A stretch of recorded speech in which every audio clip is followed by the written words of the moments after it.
Hello everyone, and welcome to your walkthrough for worksheet 1C in MAT122 or College Trig. What we're going to do is go through some of these definitions at the beginning of this worksheet and get you squared away with all the notes that you need for this. And then I'm going to go through some of the word problems at the end. Now, all of these problems have been worked out, and I showed my work and I drew pictures for each of them, and all of that has been posted to Schoology. So if you want to go there and check your work or just figure out how to do something, feel free.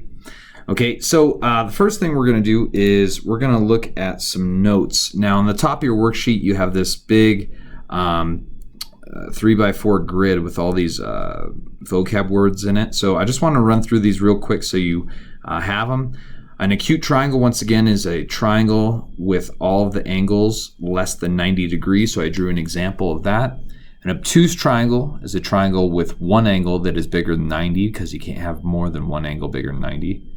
A right triangle is a triangle with one 90-degree angle.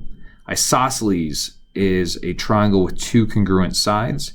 Equilateral is when all of the sides are congruent. Altitude is just the height of a triangle, and just be aware that sometimes the height is on the outside of the triangle. So the triangle I have there on the right, the height is actually on the outside, so that's kind of weird. Perimeter is just the distance around the outside of a figure. When it's a circle, we call it circumference, but perimeter is what it is most of the time. Vertex angle is basically the angle at a vertex, so a corner of a triangle or corner of a square or something like that. So it's a vertex angle. Two congruent triangles. What that means is both triangles have congruent sides and congruent angles. So they're all the same length and all the same degree measure for those.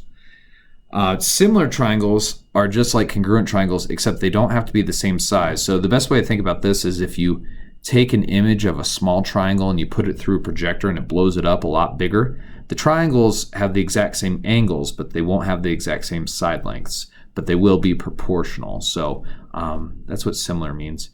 Angle of elevation. This comes up a lot in this worksheet. And basically, you start with a horizontal line, and then for angle of elevation, it's how many degrees you look upwards. So if there's like a kite in the sky, kind of like my picture, you start with a horizontal line. It's how many degrees it takes you to get, so you're looking straight at the kite.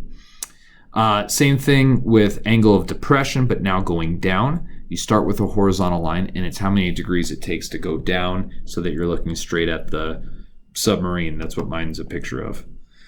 Okay, so make sure you have those all copied down, and let's go through these. So starting with number one, it says a damsel is in distress and is being held captive at the top of a tower. Her knight in shining armor is in the ground below with a ladder. When the knight stands 15 feet away from the base of the tower, he looks up at his precious damsel, and the angle of elevation to her window is 60 degrees. How long does the ladder have to be in order to reach her?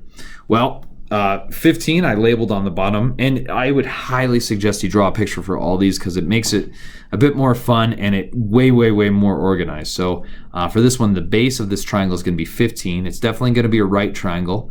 We'll assume that the tower is perpendicular to the ground. And then the angle is the angle at his feet in this picture. So to find this, we're just going to use our SOHCAHTOA properties that we talked about last time. So that's really all you're using throughout this whole worksheet is just your SOHCAHTOA stuff. So for this one, we have our adjacent, and we're looking for the hypotenuse. So that means we're going to use cosine. It's cosine of 60 degrees equals 15 divided by our mystery side. In this case, I called it x. If you solve that, and I showed all my work for that here, you end up getting, I think exactly 30 feet. So that's the answer to that. Okay, next one. This is number 3. It says a 12-meter flagpole casts a 9-meter shadow. Find the angle of elevation for the sun. So a lot of people have trouble drawing this one for some reason.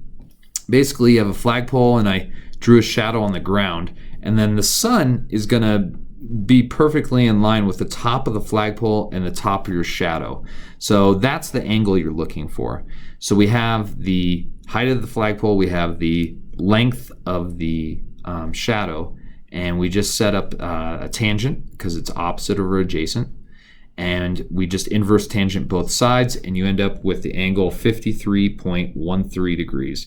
They don't really tell you how to round them on the sheet, so I just used 2 decimals. If you called that 53.1, you'd be fine. Okay, just read the directions.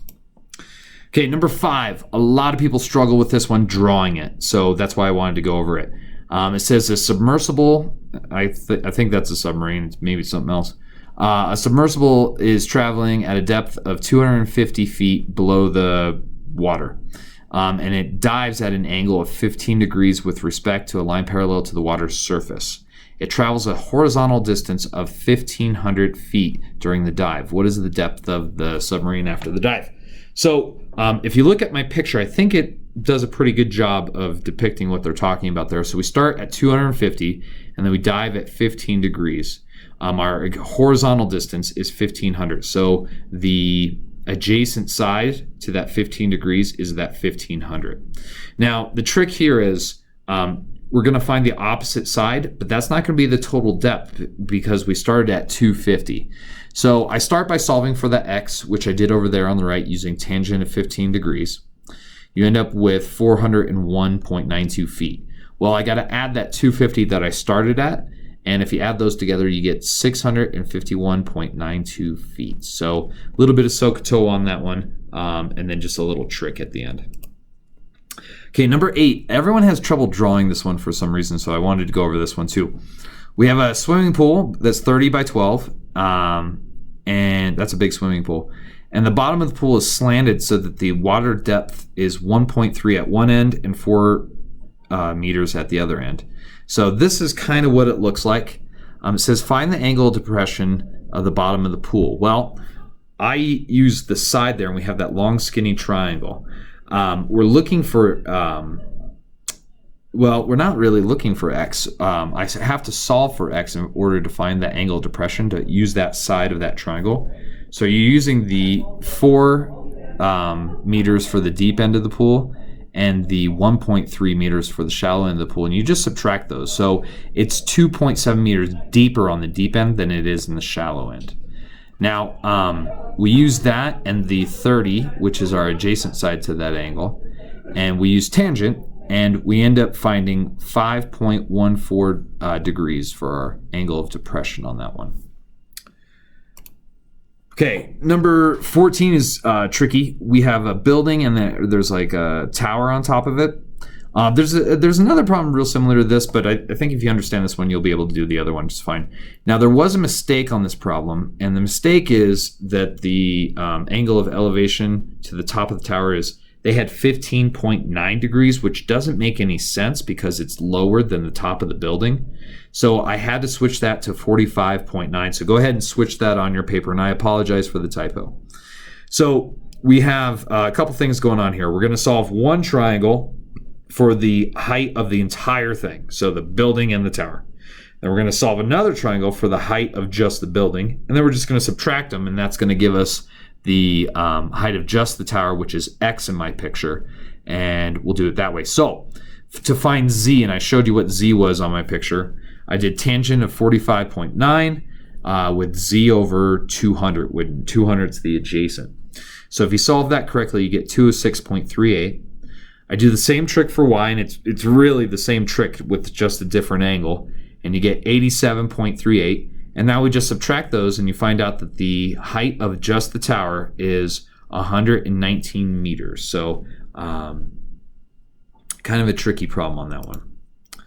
Okay, that is it for problems that I'm going to do for you, or walk through you with.